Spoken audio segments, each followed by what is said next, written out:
Welcome to the United Point of View. Well done. What did you make of it? As you expected, always going to make it really hard for you. And of course, we had a few chances. Second half, it could have been more comfortable. Towards the end, we had a few decent chances, to be fair, to finish the game off. But we don't like it to make it easy for ourselves. We make it hard for ourselves. What's going through your mind in that first half, in particular, the way that West Ham are set and they're making it so difficult for you? It's about not giving them turnovers all the time. First 15 minutes we kept giving the ball away every time we attacked, and that's you don't build pressure, you don't build momentum, they counter-attack, and it's like end-to-end game. So it's about calming the heads down, get more composure, play, and then eventually you'll get chances and hopefully you can take them. We didn't, but it was a good set play and we scored. Is it a case of believing in your methods and believing just keep doing what you're doing and it will come? Yeah, don't open up stupidly, because you know they're very big threats on counter-attacks if you give them any set plays. So just keep composed, be organised, and the chances will come. And how different a prospect were they once they've gone behind and changed their approach? Well, they put you more under pressure, of course, but that gives you more chances to counter-attack and find spaces yourself. We created massive opportunities, but the last pass, the final pass or the final finish wasn't good enough. Could have been 2 or 3 comfortably, but then again it could have easily ended up in our net towards the end, because you know they're always a threat. Ultimately though, the most important thing was the 3 points, and as you said in your programme notes today, it's about consistency and about improving on last season. Yeah, definitely a big weekend for us this, big 3 points. We know West Ham are challenging to get into top 4, so big result. We kept a clean sheet again, which we've done really well lately defensively. So the attitude, desire, determination is getting better, and then the experience and confidence will come, because we're still a young team, young players up front there. We've had a few injuries, but the ones who have played, they've performed. Is it also equally important that you keep the momentum going as well, because you've got another huge week in front of you this week? Yeah, big week. Europa League and FA Cup, so we're looking forward to it. Getting a few players back hopefully for Thursday, and then hopefully put a good performance out. Thanks, Ole. Thank you. Cheers. They're just one defeat in 23 games now for Manchester United. The table says, Michael, they're the second best team in the Premier League at the moment. They are the closest to Manchester City. Just are they, do you think, consistently? Oh, that's a good question. It's taken me 6 hours. Yeah, the table obviously says it, so you've got to lean with that. I still watch them and try to fathom out what is a Manchester United style. What does Ole Solskjaer tell them before the game? Do they, because to me the team actually sits there and it looks like they've got counter-attacking off to a T. I think they're a fantastic counter-attacking team.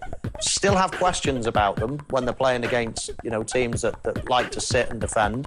And don't get me wrong, that's not easy to do. It's not easy to break 11 men down.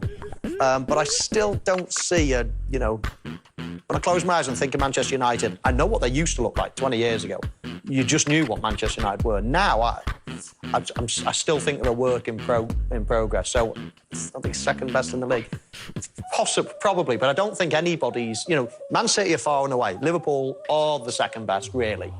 Liverpool are the second best. Though, are they? Well, not in recent weeks, but they are. I'd say they are the second best team. When they're 8th? Yeah, but I still think they are. They're they're recent European champions. Not the way they're playing now, Mick. Not the way they're playing now. You can't. You got to do it on Stop form. laughing when you're talking. I'm not laughing. No, you're trying to wind me up. No, listen, they're reigning a Premier League champion, so they're still, a very good team, just in a bad patch. Chelsea are looking good as well. I don't know. You could argue, like obviously we're doing now, if they're the second best. Debating. Yes, Yeah. debating. Where are you on the current Manchester United team? A little bit similar to Michael. I think they're a side that they've got players, individual flair. When they've got a bit of space, people like Rashford and Greenwood, when they've got some space, they'll use it and they'll punish you. When they've got to open a team up, that's where I think there's only Fernandes that's got a pass in him in many ways, and they're finding it hard. They relied in the end on an own goal, a set play. They created a couple of good chances. They're not clinical enough when it's tight, when they're under pressure. So if a team's going to defend deep, and like West Ham did, particularly first half, you know, those chances, you're always going to be under pressure. You're not, when you're counter-attacking, you're going to get space. That you're sucking the team onto you to hit, and they've got pace in the team. So when you think about Martial, Rashford, Greenwood, for instance, James, they're all decent, more than decent, when they've got space. And it's the game, the pitch is open, what I call open, you're 1v1. Now, that doesn't always happen against teams. Teams are going to bang... Rarely. Yeah, against Man United. Against the top teams, maybe you might do that to City. What they did and what they did to City is a prime example. In Europe, they might be able to do it, but when they've got to unlock a defence, they're still not quite there. I'm with Michael. I'm not like thinking... I see Chelsea as a team with their shape, and they know what they're doing, and there's an identity, more than perhaps Man United at this moment in time. I think that's the word, identity. That's the word I was missing before. I like Manchester United. I think they're very, very good, and I think they can go to anywhere. We've seen them go to the Etihad in recent years and win. They can beat anyone on the day, and they've got unbelievable players. You know, Pogba's probably another one that can unlock a pass. But that identity, I'm still waiting for it to develop into something that I think, boom, that's Manchester United. That's what I'm looking at now. I think when you look at like the chances, we know that they are counter-attacking side. That's what they do. We see they don't break teams down very well. And even like Ole Solskjaer said there, it's even when they get into a position where they should be confident and going at teams at home, they give the ball away. The last pass is sloppy and stuff like that. And then you get chances like what Rashford had, which you take those chances, the team have to play differently. Maybe have to come out, you might maybe get a little bit more space, but excuse me, when that doesn't happen, they just stay in like West Ham did, and then it's very difficult for them to break down. But when you look at the way that they are playing and what they've done under Ole Solskjaer, he's the best. Since Alex Ferguson, he's the best manager at what they've done. They haven't won anything, but you know what I mean? They have got to a stage with all the managers that they've had up to this point where he has performed the best out of them. He needs to win something. There's a lot of changes happening in that minute, Gaffer, but for me, they still need more than just Bruno Fernandes to unlock and create something. See there, that move we just put together there. Fred had 30 yards of space to turn on it. He threaded a good ball through to Fernandes, who's got space. Then that's where they're dangerous. That's when they've got time and space. For me, at times, I wonder whether they need McTominay and Fred playing square and in that deep position. There's got to be games where you could say, I need more creation. Somebody, you know, if Fernandes isn't on his game, who else is going to open this team up? And I think there's time, you know, is it Van der Beek? He hasn't shown it yet, but he hasn't really been given a chance. If Pogba's out of the team because he's injured, if he's not going to get a chance, then when is he going to get a chance? But it always seems that they want to play these two holding players, that's it, and then we'll go from there. And there's certain times I think you need a bit more than that because you can't keep relying on an own goal or a set play. The facts are, what is it, 1 in 21? Is it 1 in 21? They've lost. 23. Since they've lost. I mean, you can't knock that, can you?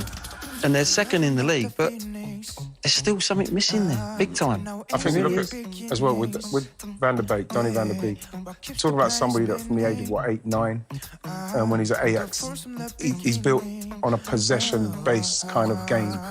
So even that son, you have to say, he is a very, very good player. But how can you play in this Man United side the way he's been brought up to play when they're not a possession-based side, they're a counter-attacking side?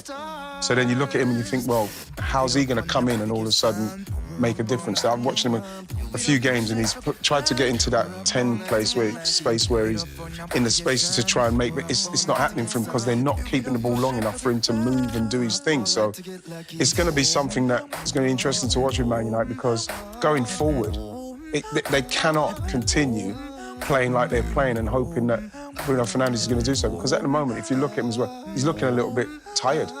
He's looking a little bit leggy. So, you know, they're asking a lot of him. So something else has got to happen. Pogba hopefully coming back. But, like, they need something more than where they're playing. Because, like I say, I don't know what their identity is either. Glenn says something missing. If hypothetically, he could go out and buy one big player, like City did with Diaz, the big change from last season. They got Ruben Diaz. Where, not who, but where would that be? What type of player would make that difference to Manchester United to get them closer to the top? Well, a top centre-forward, I think. I'd like to see pace alongside Maguire, because I think that changes the whole dynamic. If they can start defending, you know, man v man, 2v2, 1v1, things like that, I think it just changes the whole dynamic of a team. I don't think they can really do that. They tried to do it against Tottenham early on in the season. I'm scared stiff of committing bodies forward since.